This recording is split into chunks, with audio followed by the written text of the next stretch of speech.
Hi, my name is Carl. I'm with AppLovin. We're a mobile marketing platform and game publisher of our Alliance Studios.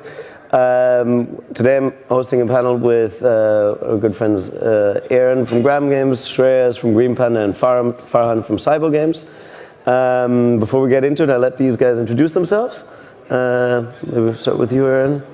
I'm Eren. I'm the Chief Product Officer at Gram Games. I've been with Gram for 2 years, and my job has been more managing the ad size, the revenues, and then switch to product. Prior to that, I used to be a management consultant. Hi, my name is Shreyas. I work at Green Panda Games. Green Panda Games is a mobile games publisher based out of Paris. We specifically publish idle games. I oversee the marketing, revenue, and some other things in the company. And before that, mobile stuff. Yeah, and that's about it. Hi, I'm Farhan. I'm the head of performance marketing at SYBO Games. I just started a couple of months ago in Denmark with a developer of Subway Surfers. And before that, I was in Nanobit in Croatia, and before that, Social Point in Barcelona. But I'm originally from London. Nice. Thanks, guys, for introducing yourselves. So today we want to talk a little about scaling non-hyper-casual games in a hyper-casual world. We know at this point the only thing people talk about is hyper-casual. I think every gaming company we talk to, no matter what they do in some shape or form, want to go into hyper-casual or want to try hyper-casual. Or a lot of them feel like they can't grow anymore unless they go into hyper-casual. So that, before we sort of dive into the ins and outs of it, maybe if you guys can sort of tell me what hyper-casual means for you in with respect to your own business. Yeah, maybe we'll start with Graham. Sure. When we actually came up with 1010, the idea behind it was making a game that does not require a tutorial. So I think that also sums up, even though most hyper-casual games have tutorials, it sums up a bit what hyper-casual is about. It's simple enough that you wouldn't need a tutorial to understand what it is. At least for me, that's what hyper-casual is. So there are different definitions. Some people claim that it's when it's only advertising revenue. Green Panda Games started with a solitaire game, so it means we did hyper-casual way before it came up. Other people say it's based on the LTV and so on. Yeah, it's Eren made a good point. Easy to understand is definitely one of the tenets of hyper-casual. We make idle games, and sometimes I show them to my friends, and they are confused if I actually make any money at all. And then I accidentally show them the first game we ever made, which is a hyper-casual arcade game, Max Climber, and they immediately light up, and they're like, this game seems more fun. And I think it's generally just hyper-casual in its basic essence is kind of the gateway gaming experience for a lot of mainstream users out there. And I think that's how I define it. If people are able to see the game and people who aren't gamers are able to enjoy them immediately without much experience in the gaming ecosystem, yeah, that's what I would define as hyper-casual. Yeah, as Shreyas said, hyper-casual is this kind of gateway into gaming for users generally, but it's kind of a newer phenomenon. And Subway Surfers is a massive gateway game. That's what's given it so much organic traffic and organic downloads over time. So Subway Surfers predated hyper-casual. It launched in 2012, and but it's done pretty well off the hyper-casual kind of craze. It's like it's highest it's ever been in the charts, and the kind of hyper-casual scene has kind of helped the game somewhat. Yeah, I think obviously there's like also another layer to it for me. Is obviously it's hyper-casual is the ad revenue-driven business model. I think sort of before hyper-casual, obviously nobody thought it would be possible to actually make a scalable business if you just ran ads. Now we all know, with the success of Voodoo, and I think you guys proved 1010 back in the day, as in my opinion probably one of the first major hyper-casual games, that you can actually build a scalable business around an ad revenue-driven app or game at least. Do you guys feel now with sort of as hyper casual, as sort of turbocharged, and the charts are changing all the time. Voodoo scaling something, Good Job will be scaling something. Now you guys at Green Panda scaled something to the top. Things change all the time. Do you feel now your business has changed, or that hyper casual is affecting your business in new ways? In any way? Yeah. So the rise of, ironically, the rise of hyper-casual overall also coincides with when our company started to shift away from hyper-casual. But I think you can definitely scale with hyper-casual, right? At the end of the day, it's the relationship between the LTV of the game, the CPI of the game, the return on average spend. But the trouble is, for us at least, coming up with a high number of games, high enough that you could actually get some gems along the way, because it's a numbers game. Some companies do this via publishing with other studios. We did this with prototyping, fast prototyping. But at the end of it, like, you need to be coming up with a really high number of prototypes to make it work, really high number of ideas, because you don't know what would work, unlike the IEP business, I think. So do you feel like you've moved away from it as a result because you couldn't, because the so in our case, we did not want to go heavily into publishing, because the type of skill set it requires is more account management, almost client management with different number of studios, which you could perfectly do if you want to go that route. And if we wanted to do all of them in-house, then we had to come up with hundreds of prototypes per week. So that would have required us to be much larger as a studio to come up with all the ideas. So that was the main reason why. But it's about also, you could be lucky, you could get lucky for sure. You could also do publishing, you could do a number of prototypes. So there is a path, but that was not the path we wanted to pick. So that was why we shifted into IAP. So the sense of staying a gaming company rather than being a sales small house. Gaming company, as well. Like a small gaming company with small enough teams that could work on the ideas. Because the hyper-casual games, at least our experience, the type of population you have in the game, it resembles the overall population, right? So because so you get so high number of downloads, players, millions of daily active users. So it's hard to pinpoint what exact subset of users I should get to boost the LTV here and do like a really targeted marketing. It's more almost you spray and pray more. Yeah. So that's why shifting to IAP heavy can give you more chances to do optimization, A/B test, boost the LTV of the game after launch. So you could get to that exponential growth with a small team by overanalyzing almost to some point. Yeah. Shreyas, you want to say something?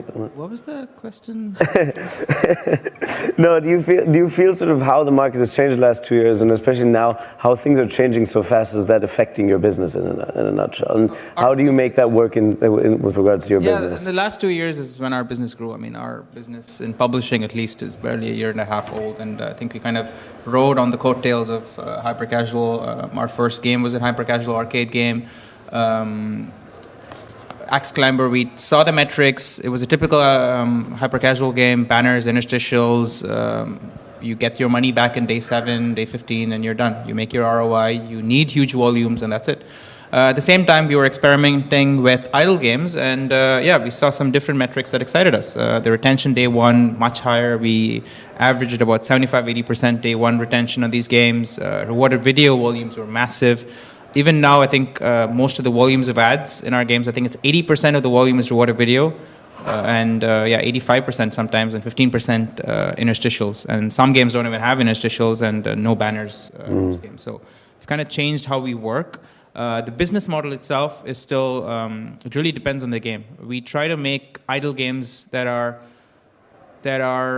still easy for the hyper-casual audience to understand. So we're actually going after the hyper-casual audience, but trying to convince them to play a game that's not an arcade game.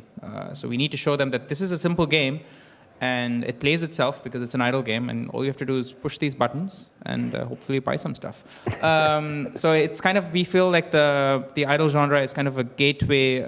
If hyper-casual arcade is a gateway for mainstream users to get into gaming, idle is sort of a genre that then bridges the gap between arcade, easy to play hyper-casual, to a bit more casual experience. And that's what we're trying to evolve. So, and this is a process that we're going through right now to get the users start playing the game. Retention is really high, so clearly users love these games. And these are users from Lolo Splat. These are users from all hyper-casual arcade games. And yeah, we're trying to get them induced into playing more complicated games. And sometimes I introduce, I've already said this, yeah, but my friends are always surprised on how I could make a living with these games, because they're astounded that people play a game that just seemingly looks stupid. But they're not stupid, that's what I say. Sushi Bar, for example, and I expect... Incredible idle game. You're right, it's an incredible idle game. I recommend everybody to download it right now. It's Sushi Bar iOS. So when my friends of mine, I show them this game and I ask them to play it, I immediately expect them to get the hang of it, because it's extremely easy for me to look at the game and say, hey, this is where you click, this is where you go ahead, and you keep doing it. But I watch them play and they clearly have no idea. They're clicking on the wrong buttons and I'm frustrated here. Why? It's so obvious. You're supposed to click on the X and then move forward. And they're not getting that. That's the typical user that we're trying to attract into hyper-casual arcade and then to idle. Because we've trained our minds. When we see a game, we automatically know how to play it. And I feel that way, so the same way that a person feels about playing our idle games, I feel about Merge Dragons. When I get into Merge Dragons, I'm like, oh my God, there's too many things happening at the same time. I'm confused, and then I have to put more attention into it and play it, and then it's a wonderful game after that. Brilliant, cram games. So no, I think it's definitely a transition of people going through different genres of games, and you're trying to induce them into each of these. Would you say that for both of you, there's been an evolution? You said you thought you can't compete on the prototyping. If you want to grow at the clip that you want to grow at, you can't compete on the prototyping with the publishing model. And you, with Green Panda, you thought that idle would be sort of the niche that you find yourself in order to not compete, not to have to compete with. There's these huge publishing houses. That's a good point, because I don't think I think a hyper-casual arcade, you need a new title every 3 months. Otherwise, you don't survive. You need to keep releasing them, because the longevity of these games is very low. They go out of fad. I mean, these games are not trendy anymore after a point. Whereas our games they're longer. Users play them for a longer time. Hence, we can keep them around for a year or two, and they're still making good money for us. But the pipeline is still important. Not as important as arcade, but we don't have a forever franchise as Merge Dragons is at this point. So we need to still keep that pipeline going, but just not as urgently as arcade. I think it's like a big equation about the growth rate you target, your office size, the number of games you have, % of which are hyper-casual. So the growth rate we were targeting was higher than what we thought we could achieve with our office size and hyper-casual portfolio when we launched Merge Dragons. So we could certainly, you could launch a game probably every 3 months, so you could find a profitable game. But to find a profitable game, it's profitable enough to take it up to top charts, to really scale. It's a matter of numbers, I think. You need to try probably 400 prototypes to come up with 1-10-10 or Helix Jump or Axe Climber, right? Those type of games are hard to come by. So that's the equation you're optimizing against. Yeah. I think... would you say, Farhan, for you, what do you think has changed the most in the last 2 years? I mean, you've had a lot of experience scaling. My story with Nanobit, which is not hyper-casual. It's definitely more of a teenage storytelling, whatever niche genre. Yes, but do you think a lot has changed in the last 2 years for you trying to scale games like that, or? I think the hyper-casual space has evolved the industry a lot in terms of how users consume mobile games and also how developers and publishers produce them. Because the evolution of the cycle of publishing and producing games has increased massively over the last couple of years. SYBO is an extreme example where they've only published 2 games in 7 years, but most developers can't get away with doing that. They have to be making hundreds of games potentially a year and publishing many of them, because longevity, as Shreyas said, 3 months later, after you launch a successful title, that could be gone. You still see a lot of the games, though, like classic games. I used to work on Dragon City and Monster Legends. That game's been flat, revenue-wise, for the last 5 years. They're just making the same amount of money since ever, with good live ops. So there is still another huge part of the industry which we forget about when we look at hyper-casual, because they're clustered all over the top of the charts. 90% of the charts in the top 50 is hyper-casual, but there's still a lot of other games that are making money. It's just what it's made it what it's made it do is that the ad revenue part of the industry has become much more prevalent. So eCPMs have gone up because those ad revenue placements are more important, and then people are concentrating more on high revenue generators from those users. So like AdWells has become a big thing. So I think it's evolved the industry to be more than just an IAP-based space and being massively ad revenue driven. But there's still a huge IAP element that's obviously larger than the ad revenue space. In this space, like with SYBO's big game, Subway Surfers, one of the biggest games of all times, what was it, 2.5 billion downloads or something.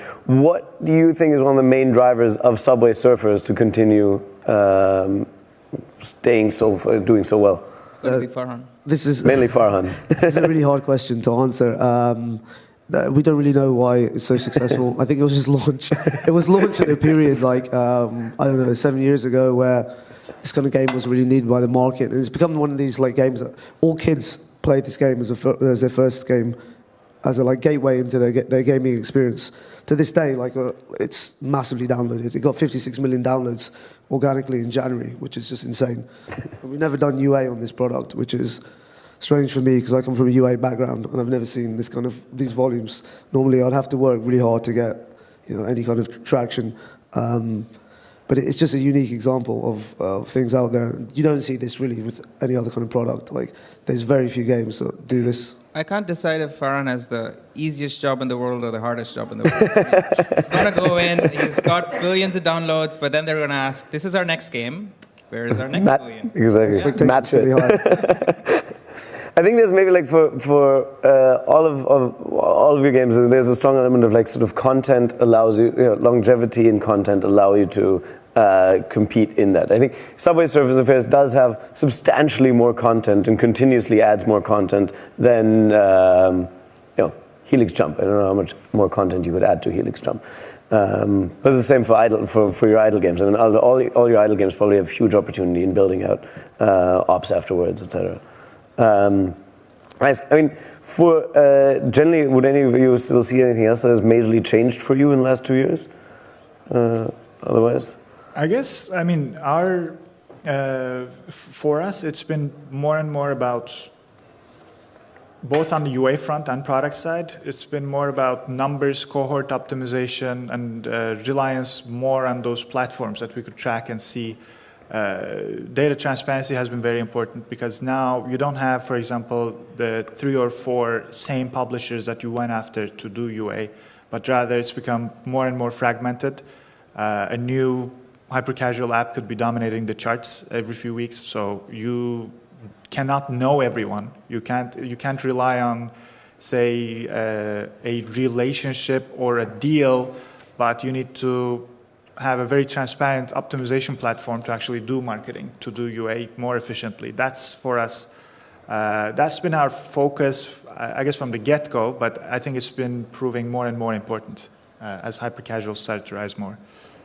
Especially for Merge Dragons. Especially, to scale everything else. Because I guess in the old world of app gaming, right? And maybe it could be still true for example, Subway Surfers, the likes of other big games that are beyond the point of virality, like Candy Crush or Subway Surfers. But so they still have a ring-fenced inventory that they protect, right? They sort of say, we are the market. Mm-hmm. But not everybody can say that. Like your app might be on top charts today, but 2 weeks later, you will not be up there.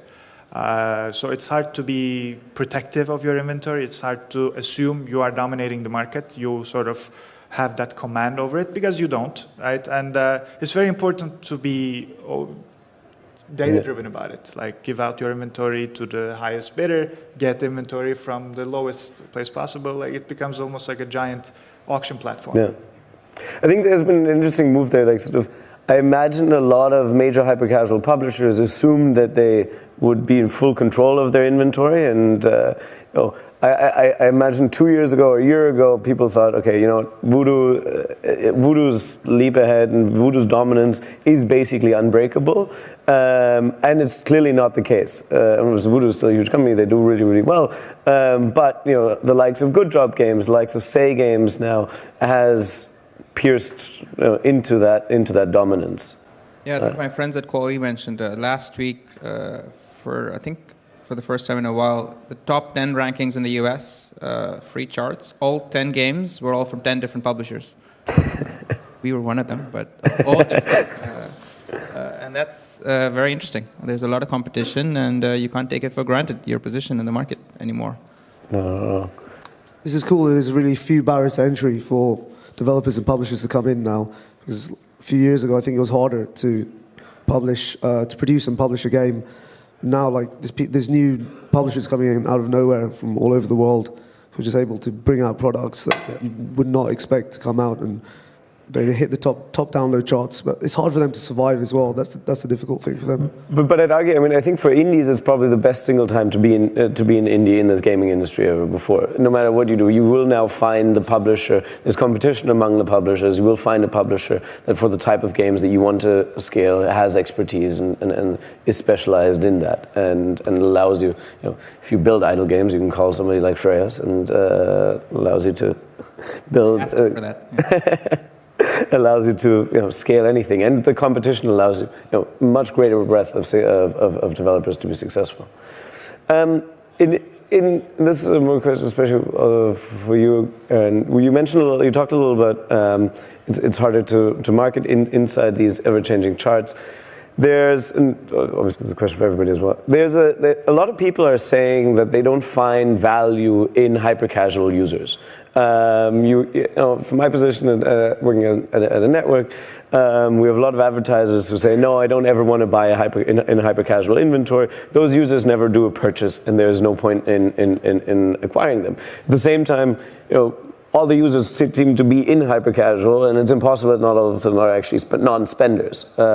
But the performance tends to be a lot lower for an IP-driven game. In this case, Merge Dragons, for example. I think it's not a binary case, right? Like hyper-casual games, especially the ones on the top charts, they get multi-million downloads per day. So law of large numbers, right? Among that million people, there are whales, dolphins, minnows. All those spenders are also in there, along with probably close to 1 million people that would never ever spend anything in that game.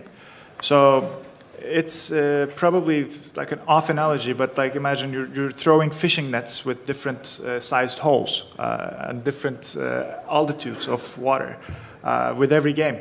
And it depends like how tight you want that net to be, how large you want that net to be, what number of fish you want to catch inside. And yes, there should be a profitable point. You just need to be more data-driven about it to understand what cohorts make sense. The tough part would be if you have companies that do not do marketing based on return on average spend. So that could create a bubble at the top.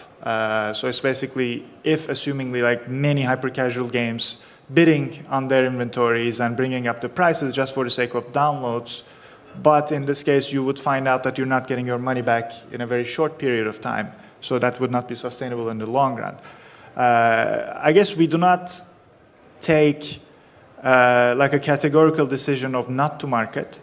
But what we do is like opportunistically we see if there's available spots for us to be able to do UA in these portfolios, outside of these portfolios. But you need to be more, you need to look for more transparent platforms to be able to do that. Yeah, that makes sense. Have you? So I think Eren answered that perfectly. I'm going to copy the fishing net later on. It's a good analogy. I think you got to be smart with the sources you buy and the users. You got to be good with your data. You have to value the users differently. Not all users are valued the same. And again, we're in a transition market where there are huge users coming into this world of gaming, and it's going to take a while for them to get used to this ecosystem and then start paying, because everyone at some point will get used to it. It's just people don't start paying the moment they open their first game. They're going to get into that. So it's going to take a while before all that transition happens. Green Panda itself is in a period of evolution where we're trying to make the games more casual as well, idle games, and we're introducing IAP components. Our objective is not to make IAP our primary revenue generator, but a good portion, say 20-30%, and to give us a cushion when we do a user acquisition. And with our recent acquisition campaigns for some of these hybrid games, we see that Facebook clearly is the winner in terms of quality as opposed to the networks for IAP quotient. So we know that we can bid higher on Facebook for some elements, but we also know that the volume is higher in the networks for ad-based users. So we have to just allocate our budgets depending on the volumes and depending on the users we want. And interesting point there, I mean, we always talk about the duopoly, Facebook and Google in the market. And I think right now in mobile gaming, at least for the hyper-casual market, that's completely broken. You have these amazing networks out there, AppLovin, one of them, that are able to outperform these giants with respect to acquisition campaigns. So it's definitely I'm quite surprised. If someone had told me 2-3 years ago that people would do it, networks would do it better than Facebook and Google, I would have said no. But yeah, it happens. Going back to Carl's question on hyper-casual, the games and people bidding on that traffic, for especially IAP-heavy games, I think it was a big shock to the system for IAP-based games to be getting such low CPIs and the ROI not backing out for them, and seeing the scale they were getting, for example, with using AppLovin, and if you're bidding on Helix Jump and you get substantial scale at 30 cents and they're not backing out, that was quite troublesome for the IAP-based games, and they were then probably telling Carl and the rest of his colleagues, like, yeah, we don't want hyper-casual because it's not working for us. But the truth is that there needs to be higher segmentation there. It's like, it's not just, Helix Jump has such a huge base, right? So like if you're just bidding 30 cents overall flat on that game, then you're just getting like an average, right? So you should be able to bid, I think the industry is probably moving towards this direction where you can bid different amounts on one game, because typically you'd only be able to bid a single amount on a single source ID. AppLovin, of course, has that transparency, but even then, you don't know what kind of user you're going to get from that hyper-casual game. So it's key to be able to understand exactly all your data. And if you are bidding on one of those hyper-casual games, obviously the price point is important, and then you have to test that quite ruthlessly. And I think one of the things that the industry is moving towards now is the UA optimization, where you're having UA optimization tools which allow this like bidding to be done without a UA manager or with less work. Because this is tough. Like the market's changing constantly every day with all these new apps. You need to be able to optimize quicker than what a human can do. So that's where I see stuff moving a lot these days. So I think that'll help out some of us UA guys. Yeah. Do you, Eren, you mentioned something in the beginning that there's the fear of a potential bubble at the top. Do you see something like that happening right now? We do not have, I guess, enough command over the market to see that, but it was just like a game theoretic expectation at some point there would be. But I mean, most of the hyper-casual publishers at least get their money back in 7 to 15 days, right? So it's hard unless you have companies that are constantly raising cash and constantly not turning profit. Like there should be some sort of we should have seen that bubble basically dissolving very quickly. So I guess if there was a big one, we would have found out about it sooner. That's gut feel. Theoretically a gut feel, yes. I don't think there's I mean, at some point there could be a bubble, but I wouldn't define it as a bubble, because bubble would meaning without warning something bursts and everything falls apart. In this case, there could be a gradual increase of CPIs. There could be a margin decreasing, which is happening already, but it's not a bubble per se, because when you buy advertisers that buy from a hyper-casual game, a good portion of them, 50%, are other hyper-casual, so that's the arbitrage business. A good percentage of them are games that have advertising and IAPs in them, and a good percentage are games that have only IAPs. So you would argue that the IAPs advertisers are funding the hyper-casual business to an extent because they find valuable users in this hyper-casual region. So if this balance pans out, if there's a good balance of IAPs, ads, and other advertisers buying from these players, this ecosystem can continue. How long, we're not sure, but it's gonna be pretty apparent after a while to say, okay, the margins are just too low, we're not able to sustain this, this is gonna slowly die down. But for example, a good example of a bubble could actually be found arguably in the IAP ecosystem. If a game is completely IAP, you're spending, these high spenders, we know some of them have spent $20, $30. Machine Zone is a good example. they spent $20-$30 per install, and they waited a year or two. So, even the match 3 games, they wait a long time. And this is a bubble. You spent all your money, you're just waiting a couple of years, you're just maintaining the game, and at some point you realize, I'm not making as much profit as I thought last year as I would now. So that's a good bubble, because you've already spent your money and you're waiting for the money to come back, but it's not coming back. Whereas, as Eren rightly pointed out, advertising model, you know if you're getting your money back in 7 to 15 days, and if you don't, you know you're at a loss. So you're going to cut that spend off immediately. So, of course, measurement in these IAP games helps them predict, but in a lot of ways, it's still a huge amount of time to predict for, years in front. So.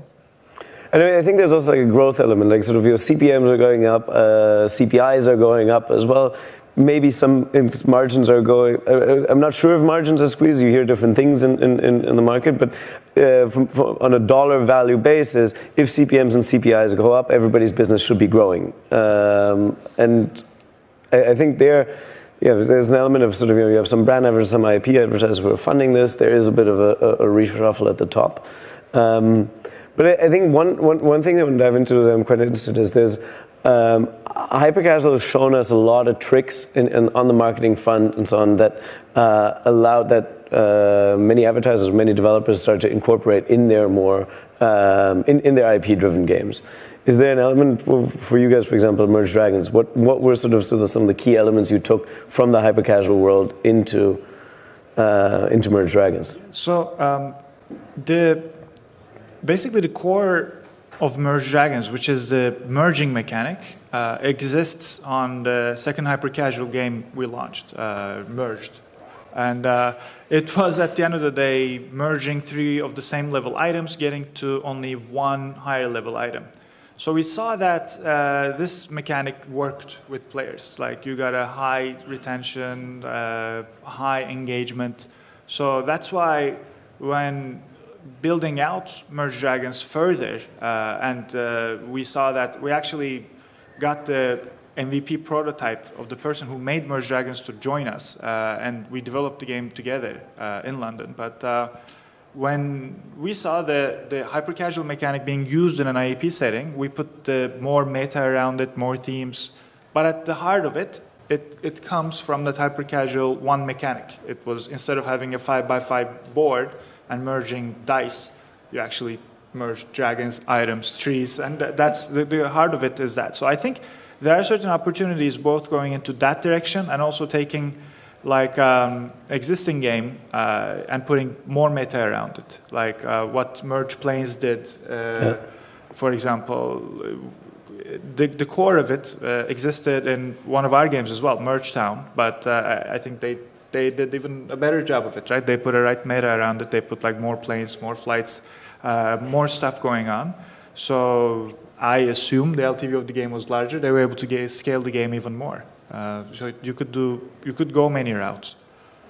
I was just going to add to what Eren said. The example of Gram Games switching from a ad revenue-driven company to an IAP-driven company is quite unique. There's not many companies have managed to do that.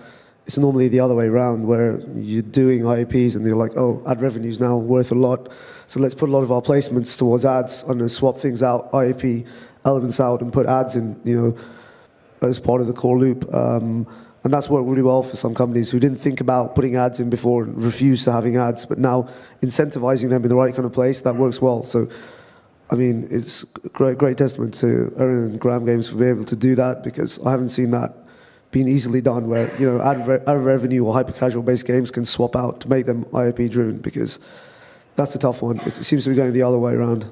I think you're probably the only case I could think of where it worked that well. For now, I guess. Yes. But I mean, it's a testament to how important it is to evolve, like finding these hybrid solutions. So there's I think huge learnings that have been taken from that can be taken as let's say the learnings on the gameplay side, right? You talked about the merging mechanic, saw that worked in a really casual setting. Wait, let's think about what kind of meta game we can build out. There's actually endless possibilities that can come with the merging mechanic, if anybody's ever played Merge Dragons, there's a lot of merging going on. But I think also on the other front is that there's sort of marketing strategies that have been adopted. We talk a lot about, let's say, pricing users and being smarter about pricing users. But have you sort of seen any other sort of main strategy adoptions from hyper-casual in sort of more, let's see, the idle game hybrid genre of sort of ad creation, stuff like that? Have you deployed a lot of this kind of stuff as well? In what way? The sort of strategies, marketing strategies that you take from the hyper-casual world and, or generally strategies where you sort of, taking things that ultra-hyper-casual studios have done into and applying it to your own business.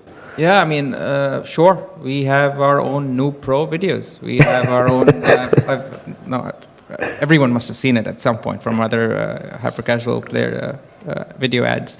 We have playables as a huge portion, and I think they've worked a lot better for hyper-casual arcade because they, in essence, the playable can actually show the exact game in a much better way. Yeah. Than it would a mid-core game, I think, in a lot of ways. So that's definitely worked, but I can't say that belongs to the hyper-casual arcade business. But it's a funny example. I saw, I think, you all know the company had Ryan Reynolds make ads for them, and it was a huge thing. You saw his ads everywhere in the Match 3 game. I forget which title. Toon Blast, yeah. And then the next day on Instagram, I saw the same game with a Noob Pro or something, the same thing. And I'm like, you spent millions of dollars on Ryan Reynolds. And the next day you end up still putting up Noob Pro videos. Because clearly at some level, these things are performing better than Ryan Reynolds. So it's incredible. So you always have to go back to the basics. The most simple gameplay videos almost always outperforms. Outperforms Ryan Reynolds. Yeah. I think that's one of the great things. Is sort of we've seen a lot of people, these big hyper-casual studios have shown how aggressive you can be, how clickbaity you can make the ads, and there's, I think, a lot of big IP people tend to have been more protective of their IP, and they don't want to damage it, and Ryan Reynolds looks a lot better than Noob Pro in general. Ryan Reynolds looks probably better than most. But I think there's this adoption of realizing, wait, let's just focus on what performs and let's be as aggressive as possible because it's cutthroat and competitive out there. To be fair, the hyper-casual can afford to have more baity videos because the LTV is not going to change as much because the users are just going to play the game as they would. But hardcore, mid-core games, if they use these videos, their LTV will suffer because the users are not they weren't communicated very well what the game was. So I think there's a big difference there. They can't adapt everything. I think the openness to test is really important there. I think Lyrics is a good example. Yeah, they're playable videos with home building. More fun than the actual game. I wish they just make the game with using those things to put out the fire and stuff. Someone should make a game. Not just Match 3. Yeah, well, the example I was going to use is with My Story and Nanobit. Like all of our ads they were like original content. Like we didn't have those stories within the game. We just had like juicy content of the ads to show like some kind of pregnancy cheating situation 3 months down the line. It wasn't in the game, but it sold amazingly. And we used that strategy for our other game as well, Hollywood Story, like the same ad. You couldn't even choose options to do stuff in the game, and yet it worked really well. Give us the worst example that worked. What was the worst? You cringed when you saw it. You were like, I can't believe we did this, but it worked. We often use stuff like cheating with your like stepdad or your boyfriend's father, and then telling him afterwards, "Oh no, this is your dad's kid." As the middleman between us, you'll have somebody from Eren's team then call me, being outraged that various mothers are complaining about the ads you guys were showing in their apps. Snapchat were blocking us for a while for those kind of ads because after that, Chris Brown, slap Rihanna stuff, they were a bit sensitive about pregnancy and cheating. So we had to get around that somehow. Like we used, instead of pregnancy, we used like a cushion to like fake out pregnancy and stuff like that. So we got away with it, with using that kind of creative. I'm just going to imagine all the brainstorming sessions they've had for this. All right, I think we've gone through the stepmom. Now we're going to go for the sister. Wonderful. Yes, aggressive ad strategy is definitely a key hyper-casual learning for this industry. Do you feel there's sort of, going a little more technical again, do you feel at all that there's been usage of ads, various tools that sort of let's say various technological tools that the hyper-casual business has pushed forward that you can sort of use more now, that are sort of more deployed in your analytics and stuff like that as well? I think bidding in-app bidding probably came out because of this emergence of this massive volume of impressions, ad impressions that didn't exist before because of hyper-casual. And I think this is one of the biggest levers of getting in-app bidding out there. I think Facebook, Mopub, Max, everybody that's gotten onto that, it's because of this emergence of hyper-casual that they actually started out with the in-app bidding ecosystem, and that's moving pretty fast. So that's definitely one of the best things to happen to the overall industry. And then once you have bidding, now you can have user-level ad revenue data, which is another boon for everybody, including Gram Games. Now they can look at the specific LTV of the ad revenue user. We can know how much a user is valued, and we can make right decisions on that front. So I think that's definitely the best thing to happen, apart from the pregnancy ads. And, Yeah, but with the ad level, user ad level stuff, not only can you predict the ROI much more accurately of your ad revenue, basically, ad revenue from the users, but you can also, we were doing user acquisition campaigns on Facebook for lookalikes of AdWells, which worked really well. I did a talk on it in Pocket Gamer in January, but that was a lot of our strategy, was not only targeting lookalikes of high purchases, but guys who's whales, ad whales basically, and that was surprisingly worked really well, even for an IAP-based game. Yeah. After launching 1010, the second thing we did was to set up a data platform in-house to actually connect the marketing dollars spent with the revenues we earned. But of course, at that time, even today, there's a lack of transparency on overall like where the ad revenues are coming, which users are being bid against. Even at a cohort level, it's tough to bring different revenue amounts from different ad networks and put them together to estimate the ad LTV. We have tried to find it out on our own. We have tried with some third parties, could not get to an accurate result. We did not see the results we predicted we would. But I think the importance of an in-house transparent platform, at least see like the money spent, money earned, at least at an aggregated cohorted level. That is one thing we took to Merge Dragons and IAP. Like that served as the backbone of even our business today. Aside from all the creative learnings, the marketing learnings, I think I'd say, because hyper-casual is basically you do that with much thinner margins than you do that in IAP games. You have like 5 cent, 10 cent margins in IAP games you launch to actually scale. So if you can do that, it's easier to do that in an IAP game. It's more, I guess, it has more complex parts because you bid against different cohorts, portfolios, games, but your margins are wider. So the cost of a mistake is less. So.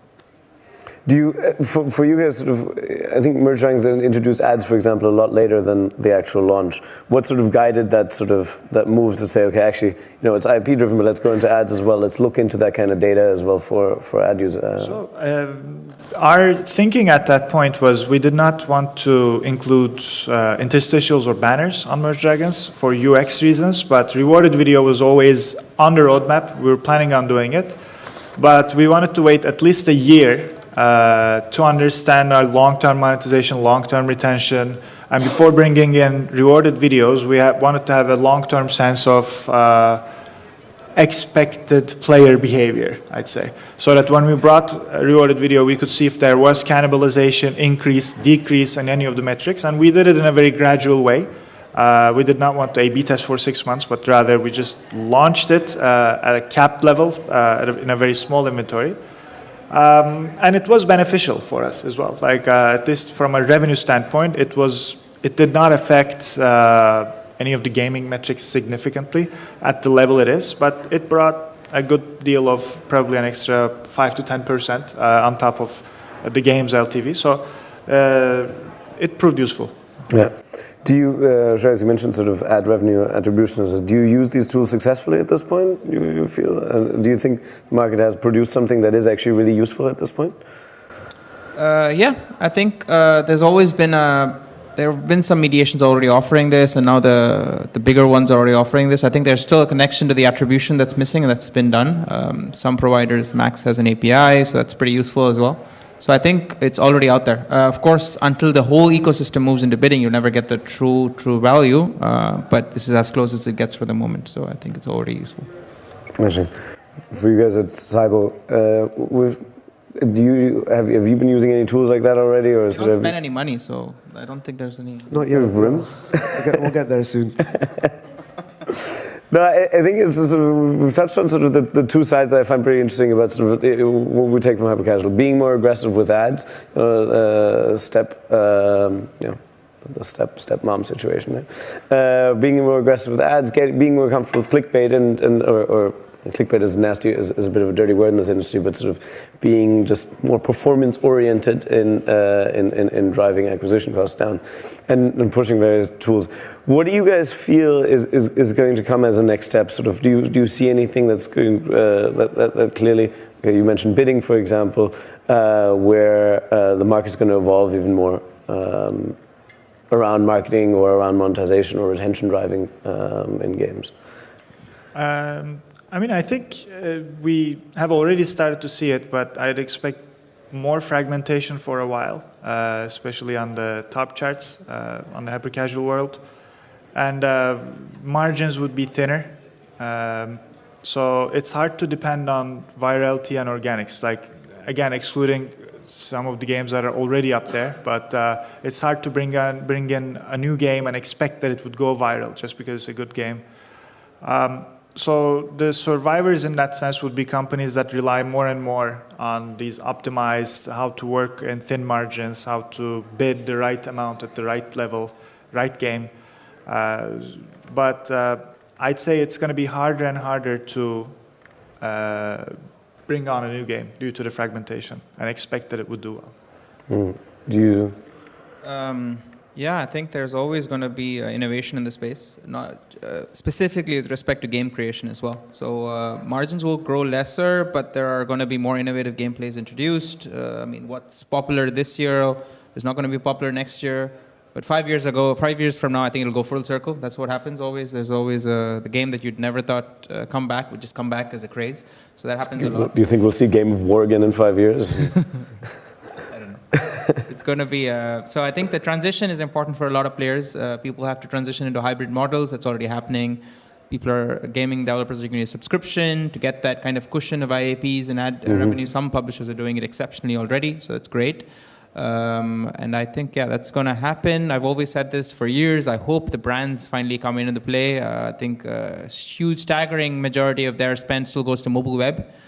And thank God for Facebook for introducing rewarded video, because I think brands are now warming up to that as well, because if Facebook does it, then maybe they can get into it as well. So I think brand spend is going to be very important for this ecosystem to be sustainable in the future. That I hopefully comes into play. I think there'll be more regulation with respect to IAP games, loot boxes and all that sort. People are paying more attention. I think the WHO just declared gaming as one of the, I think, what was it called? It's an affliction. We got addiction to gaming or spending too much on gaming is actually a specific illness that they've declared. So that's going to be coming into our industry. So unless we regulate ourselves nicely, they're going to come in on that front. Subscription, for that matter, can be very sneaky. Again, that will be, Apple is trying its level best, but not to the extent that they want to lose too much money on it. So it's a fun balance that they're trying to put out there. So yeah, lots of things happening on that front, I think. For me, the evolution is obviously about the data.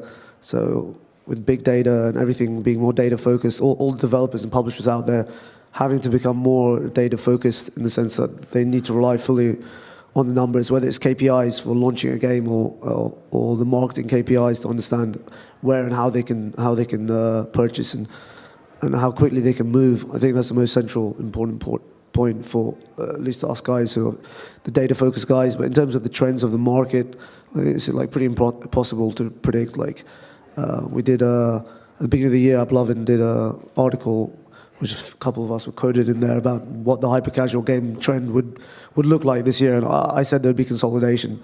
Like I said, Voodoo and stuff would do better, and all the other guys would drop out. I was totally wrong because there's more and more hyper-casual guys coming in. So I think making a prediction where the actual games are going is impossible, and that's what makes this environment so exciting to work in, because there's constantly an evolving space when it comes to games, and it's kind of like the Wild West. There's always new guys coming in and out, and you don't know who the top game's going to be in 6 months. It's like really hard to predict.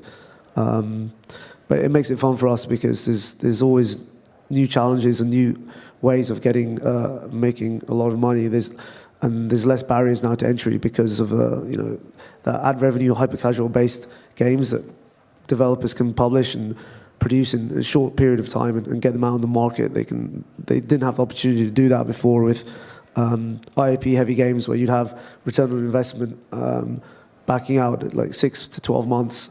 Like that just doesn't work that well these days. You have to have a huge amount of investment. So I think it's a really exciting time for everyone because there's still a lot of money basically to be made out there.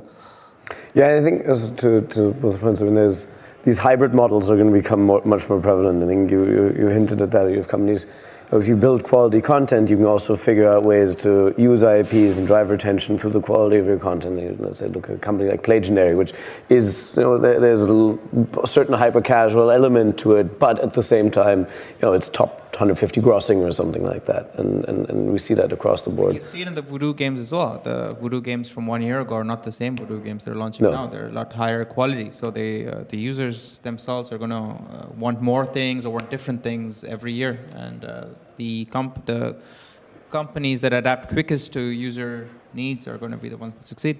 Yeah.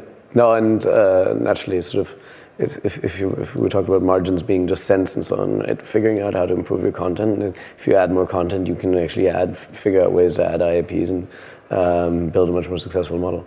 But yeah, I think overall, it's obviously super exciting times for both worlds, hyper casual, non-hyper casual, that middle world, the hybrid world. And I think all three of you have built businesses or been part of businesses that thrived in that world. I think that's all the time we have for this. We can open it for Q&A. Anybody have any questions to these three esteemed gentlemen? Just as a question, probably very difficult to answer, but there's this kind of hybridization of gaming genres happening and a lot of the mixture of ads-based revenue and IAP as well. What would you say for your particular businesses, or perhaps individually, is the current mix between ads-based revenue across your portfolio? And would you be able to say what you think it might shift to? So do you think it's going to shift more towards ads-based revenue or IAP, or is it going to keep 50-50? What would you say? For us, with Subway Surfers, it's much more of an ad revenue based game. But we're trying to shift with our newer games more into the IAP space, kind of like what Gram Games did.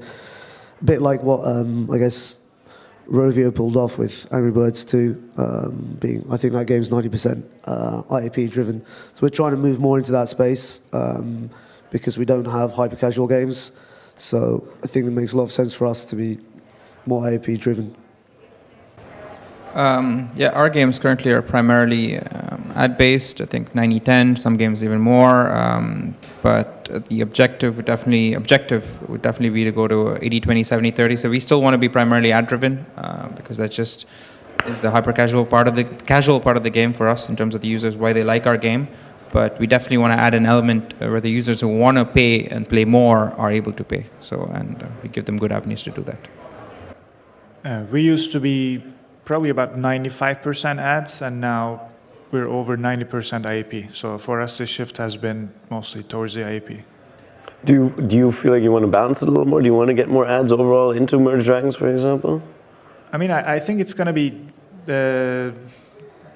dependent on, compared to the effort we're planning to spend on it. Like at this point, we still think we could get higher IAP per amount of hours put in. But there's certainly more you could do on ads. Like it's a very conservative game on the amount of rewarded videos it currently uses. I think there's more space there. But I think we need to exhaust a few other avenues before pushing more. Are you able to say ballpark what percentage of users are ad-based and what percentage of users are paying? Like ever, for example? Yeah, in the lifetime, like 3% of your users or lesser? It's over, I'd say it's over 6-7%. It's more than that. People pay. Wow, so impressive. That's impressive. I think there's an element to the question as well. There's an element you play to your strengths as well. I think there's like, you guys evolved from, your strength was ads and you really figured out, so you're probably market leader in optimizing ad revenue for a while, but you invested a lot in building out IAP, and you figured out maybe the multiplier on your own effort is much larger on IAP. And you guys at Green Panda, ads are probably in your blood, corporate blood, and sort of you play to that strength naturally. So I think it's hard to say the market will move to this, but it's sort of probably will average itself out in this hybrid where you guys want to get a little more into IAP, you understand, okay, maybe a few more ad placements make sense. I think it might not even be in our control. So I think 3 years ago, the CPMs were a lot lower in the industry for advertising. So his 5% of ads or whatever, 10% would probably have been lower 3 years ago if he had introduced the same thing. And since the CPMs and the overall demand has grown, your ad revenue automatically shifts to a higher percentage, just because even if the volume remains the same. So I think that's going to play a huge role, and we're going to be fighting the wave to kind of increase the IAPs above that. That's it. Then I want to thank the three of them for their time. Really appreciate it. Thank you for the audience for being with us.